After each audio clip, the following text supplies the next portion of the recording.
Good Sunday day, mga kabunguton TV Swertres. Maayong adlaw, happy Sunday sa lahat. Ito na naman po si Bunguton TV Swertres na magbibigay ng mga guides na mga hearings based sa aking computations at analysis. Okay? So, unang-una sa lahat, congratulations sa lahat ng nanalo sa 771 at 652. Okay? Kay 026 lang ako nawala sa mapa, no? Pero nung lumabas si 026, nung nag-compute naman ako kay 026, nakuha ko si 652 target, no? Target. So, congratulations sa lahat ng mga nanalo kahapon. Okay? So, ngayon magbibigay ako ng probables, pero disclaimer, lahat po ng ibibigay kong mga numero ay base lang po ito sa aking analysis at computation na kinuha ko rin sa mga nagiging resulta. Okay? So, hindi po ito sure win dahil wala po sinong tao, kahit gaano pa kasikat, kahit sino pa yan, ang makapagsasabi kung ano man ang magiging resulta sa bawat draws. Okay? So, magbibigay ako ng mga probables. So, pakikinggan nyo lang. Okay? So, may nakahanda akong mga doubles dito, pero hindi ko muna isasali dito sa video. Siguro sa next video na lang, kasi itong doubles na to hanggang sa katapusan to bali itong mga doubles na to, ito yung mga lumabas sa aking mga computation. So, ang ginawa ko, pinagsama ko to, yung mga doubles na lumabas sa aking computation. Possible na may lalabas dito. Okay, possible na may lalabas sa mga doubles. Pero sa video muna dito, hindi ko muna siya ibibigay kasi masyado nang marami din kung ibibigay ko pa sa isang video. So sa next video ko na lang, or i-reels ko. Okay? So, una is 628. Okay. Yan yung unang numero.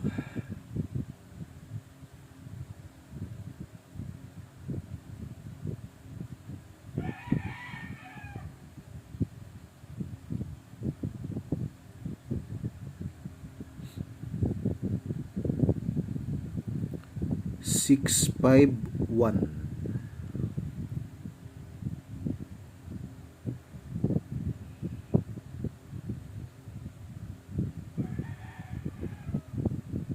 Okay.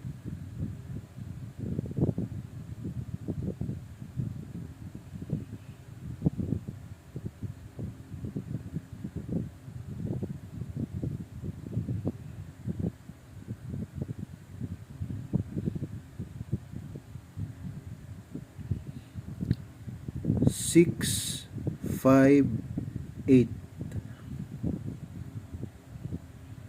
Kung may mga hearing kayo dyan, tapos nabanggit ko dito sa aking video, kung hindi pa man lumabas yan, i-maintain mo. Okay? Kaysa naman magpapalit-palit ka ng numero, basta na-maintain mo na yan, hindi pa lumabas pero na-mention ko sa aking video, i-maintain mo yan. Okay? Kasi naniniwala ako talaga na lalo na pag hindi ka nagko-compute, yung parang nag-aabang ka lang ng hearing numbers, nag-aabang ka lang ng yung mga i-share. Kung hindi ka nagko-compute, advice ko talaga, pag hindi pa lumabas yan tapos na-mention ko, i-maintain mo ang numero mo. Okay? Kasi pag na-mention ko yan, possible kasi na nahagip yan ng computation ko. So may chance na lalabas yan, ang numero na yan. Minsan kasi ang nangyayari kasi ganito yun nabago na kasi yung mga labasan ng numero ngayon. Okay, magre-real talk lang ako dito kasi tumataya ako, nag-analyze ako 2011 pa nabago kasi yan. Dati kasi ang nangyayari, di ba, Luzon, Visayas, Mindanao yan, sa Visayas at saka Mindanao STL yan, di ba? Sa is national, ganun yun, di ba? Ang nangyayari kasi dati, kunti lang yung yung mga resulta sa STL, di ba? Kunti lang yung mga nagiging resulta. Ngayon kasi marami na marami ng location no? Kung napapansin nyo, ikumpara nyo, di ba totoo yan? Totoo yan. Kahit ipagtanong nyo pa, marami na kasi mga resulta. So, ang nangyayari, pag malakas ang numero dito sa national, possible na doon ipapalabas sa STL. Pag malakas naman ang numero sa STL, possible na may nailalabas dyan sa national or sa ibang location ng STL. Ganun kasi yun.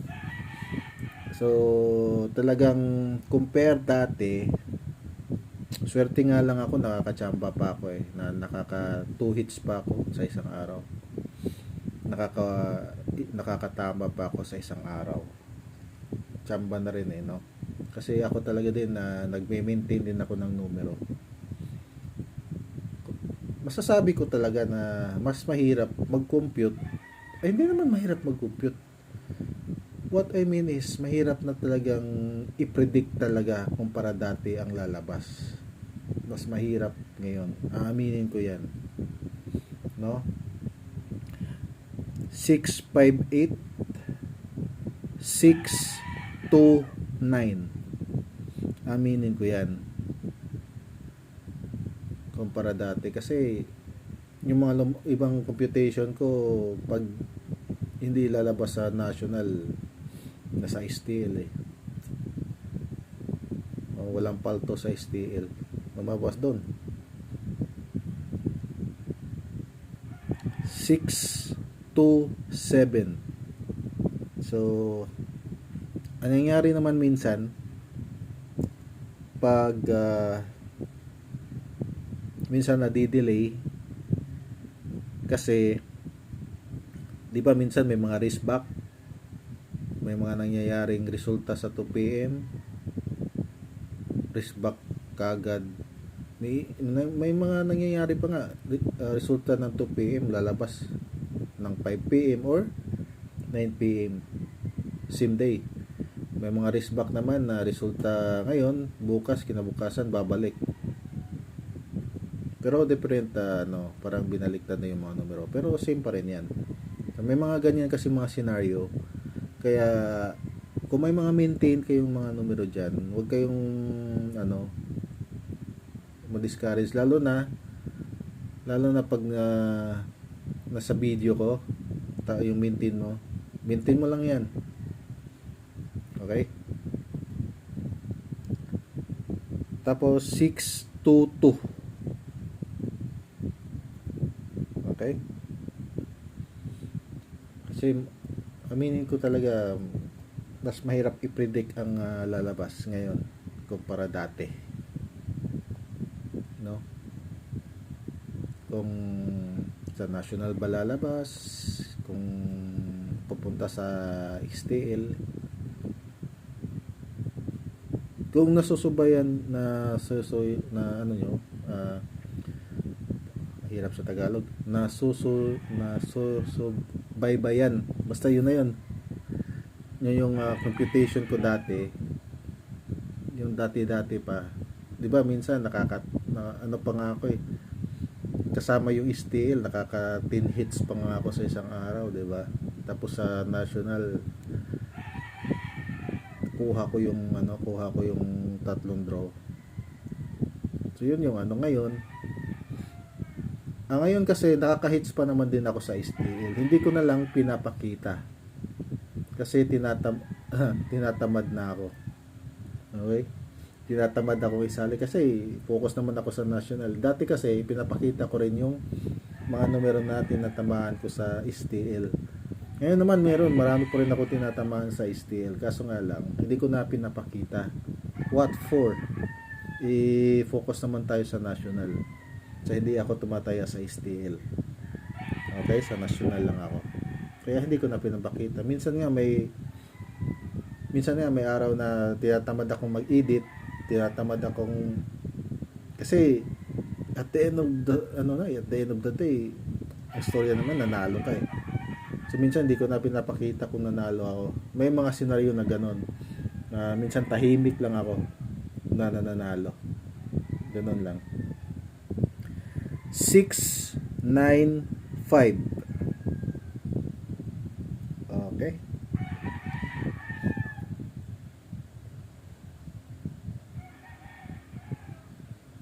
Ito si 695, napakatigas.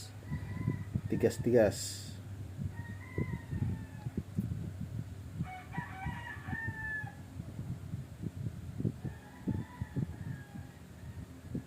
Okay.